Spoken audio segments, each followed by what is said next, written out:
The presentation of anarchism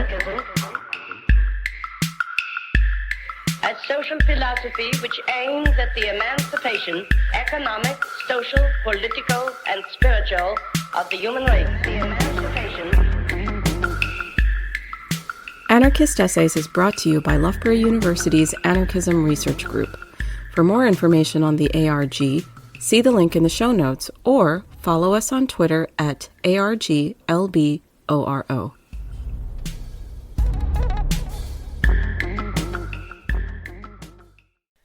No Gods, No Masters.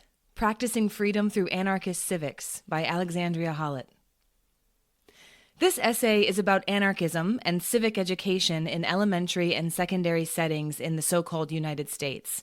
For the next few minutes, I'll contextualize civic education for listeners, identifying where and how civics is situated in this specific socio-political moment.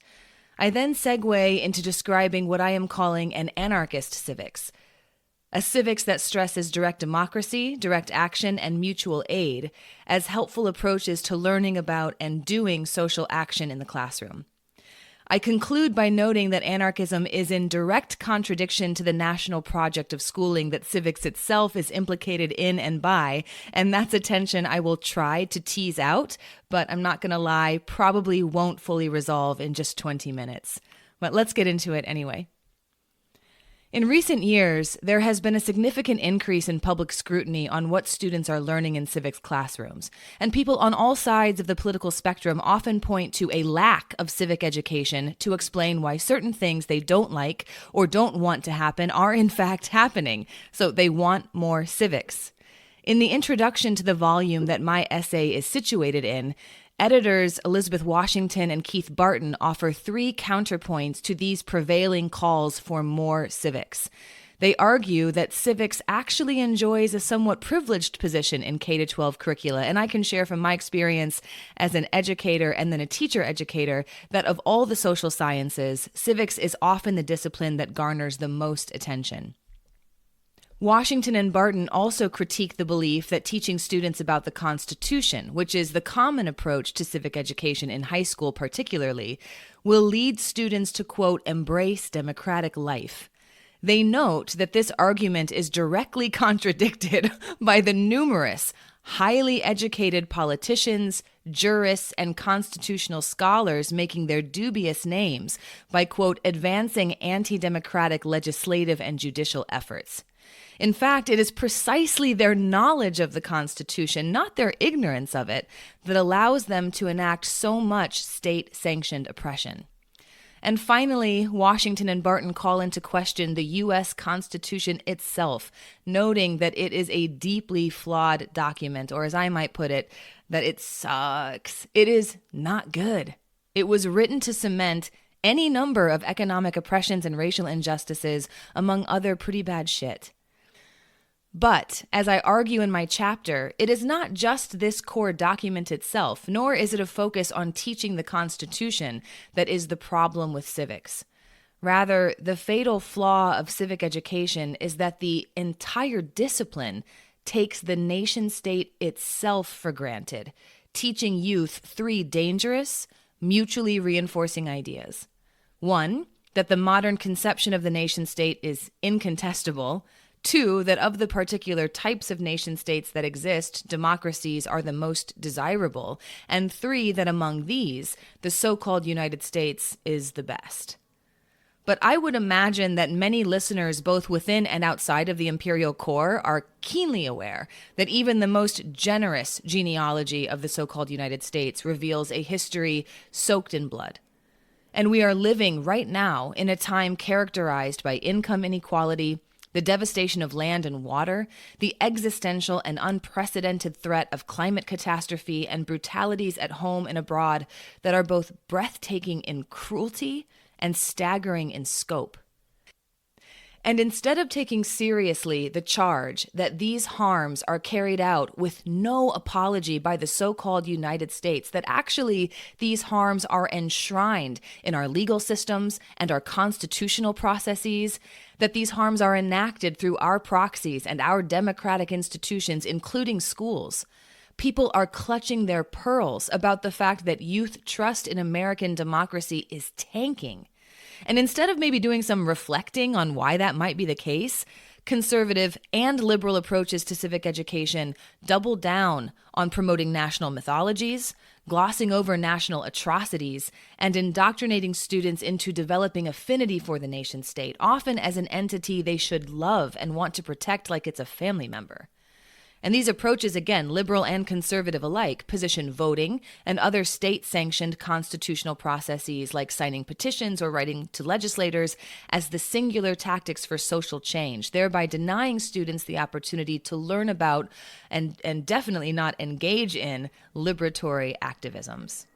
But kids aren't stupid. I mean, they're looking around at anti-trans legislation, voter intimidation, cynical crackdowns on student activism against empire and genocide, union busting, anti-critical race theory laws, inaction on climate change, the repeal of Roe v. Wade, the criminalization of poverty and homelessness, among other pressing issues. And they're noting how easy it seems to be to manipulate the very constitutional processes supposedly intended to protect vulnerable populations. They're noting how so many of their supposed rights are always hanging by a thread somehow. And civics and social studies teachers writ large would do well to consider how patronizing it is to expect anyone to put their faith in capital D democracy if it is at best ineffective at mitigating rampant inequities and at worst actively invested in fostering them. I would be remiss, though, if I didn't acknowledge that many civics teachers are doubling down on civics because they are rightly worried that growing distrust of the United States and its institutions will give rise to a dangerous form of populist nationalism or straight-up fascism. And the results of the most recent elections would indicate that this is the trajectory that we are on. We can't deny that. But the answer to this isn't to teach students to vote harder. There is no electoral solution to the harms perpetrated by the state. These harms traverse geographical terrain, they're situated within red, blue, and foreign dots on a physical map, and they are defining features of the historical record. They're present in all administrations, regardless of political party or ideology, including the current one. And the anarchist position, generally speaking, is that nation-states as such fail in their charge to protect their own citizens, they enact violence against those who don't belong, and in tandem with corporations, they consolidate power and resources to control the masses. And if you spend even an hour online looking at headlines related to domestic or foreign policy, these truths will be self-evident.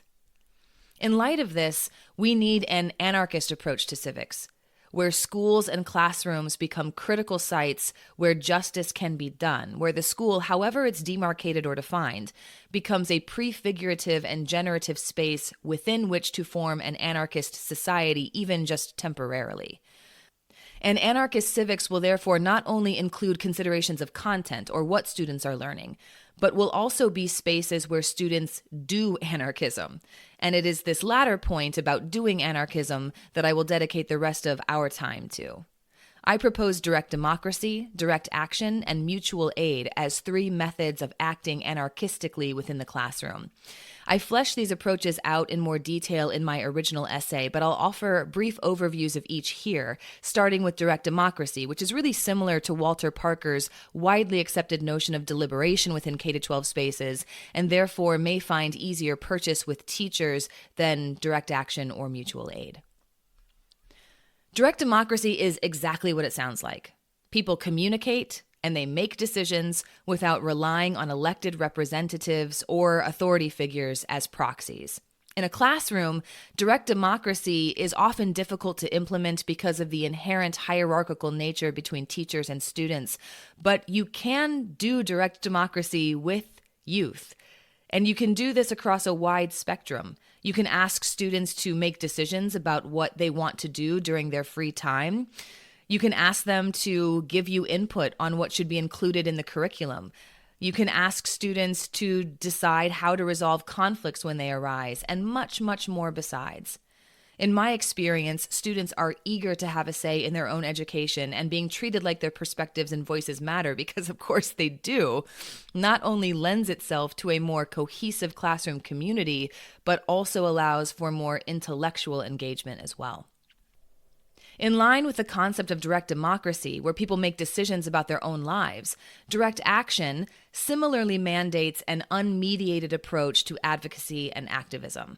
And there are two key features of direct action. One, that people who are experiencing vulnerability or precarity are directly benefited by any action that is undertaken.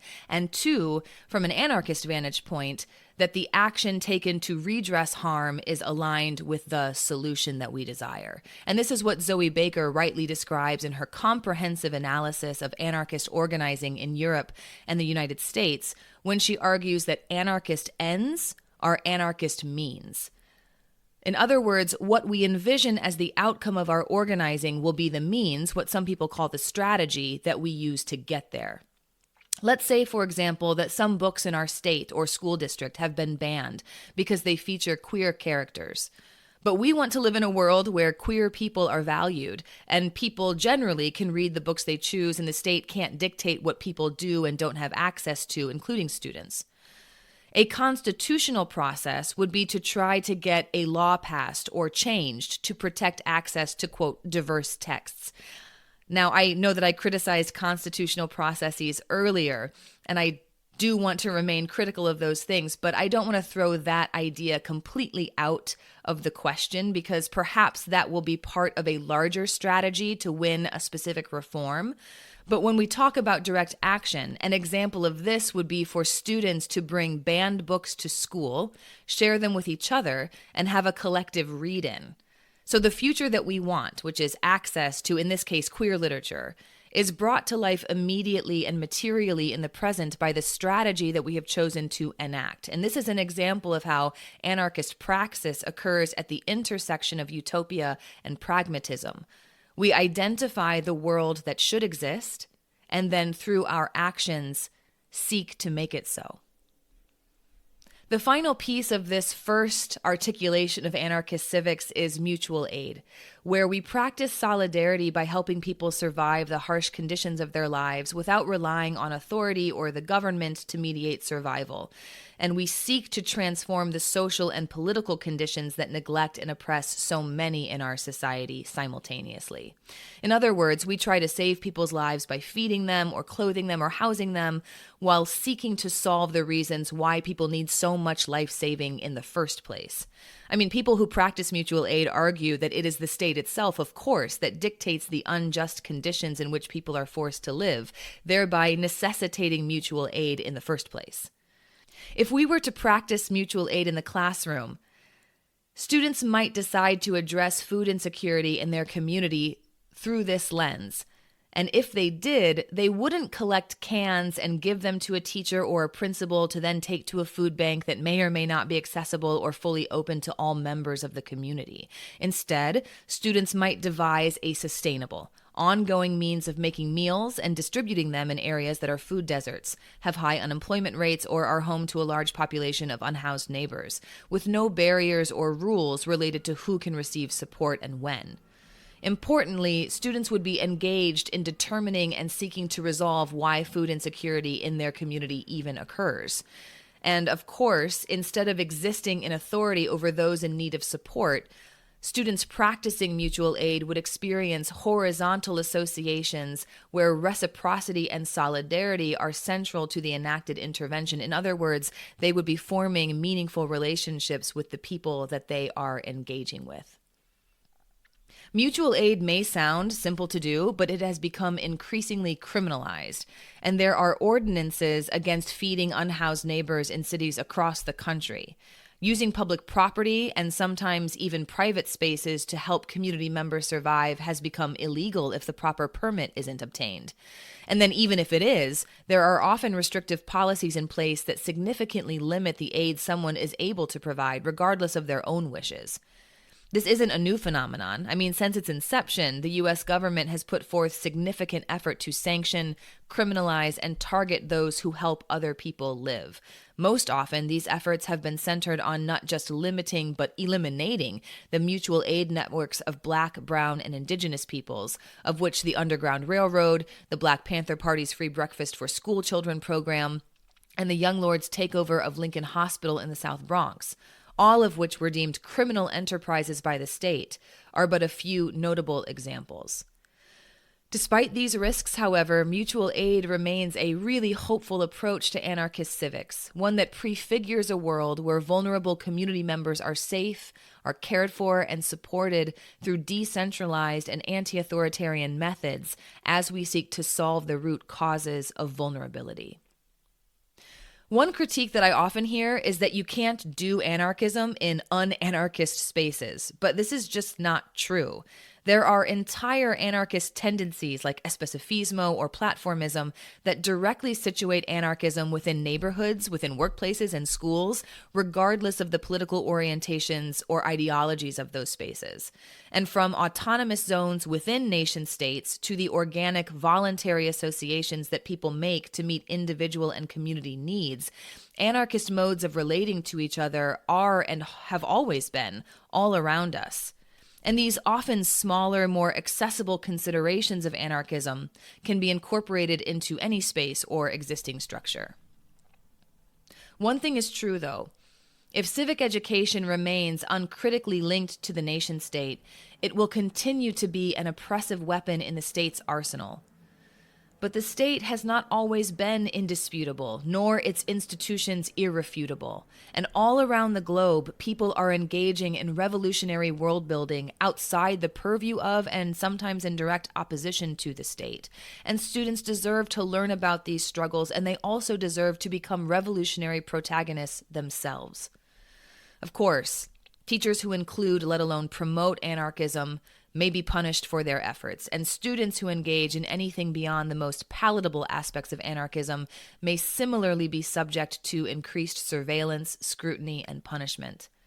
This is a type of civics that is irreconcilable with any national project. It can't be institutionalized or mandated in the traditional sense, and these and other tensions present considerable challenges to teachers and students alike. It's not without risk to teach and learn according to anarchist principles. However, accepting some level of risk is an inherent aspect of liberatory living, teaching, and learning. I mean, when you live in an unjust society surrounded by people and institutions that want said society to remain unjust, opposing the status quo demands courage and it demands risk.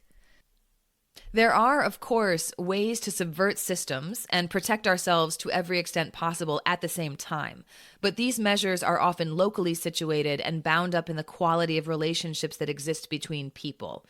So engaging parents, fostering authentic relationships with students, and building power with other educators who share similar dispositions and values is often the difference between being an easy target of the state and its agents or being a collective force to be reckoned with. I also recommend asking for forgiveness instead of permission, or alternatively, not apologizing at all. Perhaps drawing on the words of Voltairine de Cleyre, who said in 1887, "If this is the price to be paid for an idea, then let us pay. There is no need of being troubled about it, afraid, or ashamed. This is the time to boldly say, yes, I believe in the displacement of this system of injustice by a just one. I believe there is no peace now, and there will never be peace so long as one rules over another. I believe in the total disintegration and dissolution of the principle and practice of authority. I am an anarchist, and if for this you condemn me, I stand ready to receive your condemnation."